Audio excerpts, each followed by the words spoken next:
400 कारतूस आढळून आलेली आहेत। कर्नाटकातील गंगापूर मधून टोळीतील एका सदस्याला अटक करण्यात आलेली आहे। अजय सरोदे असं या घायवळ टोळीतल्या सदस्याचं नाव आहे।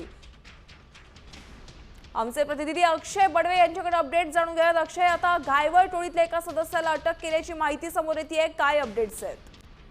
यामिनी सप्टेंबर महिन्यात पुण्यातील कोथरूड भागात झालेल्या गोळीबाराचा तपास जो आहे तो पुणे पोलिसांकडून सुरू आहे आणि घायवळ टोळीतल्या अनेक सदस्यांना आतापर्यंत कोथरूड पोलिसांनी अटक केली। त्यातच अजय महादेव सरोदे हा घायवळ टोळीचा सदस्य आहे, ज्याच्याकडे तब्बल 400 कारतूस जप्त करण्यात आले आणि विशेष म्हणजे त्याने 150 ते 200 कारतूस जे आहेत ते निलेश घायवळ सोबत त्या सोनेगाव नावाचं जे गाव आहे घायवळचं त्याच्या शेतात जाऊन हा गोळीबार केलेला आहे।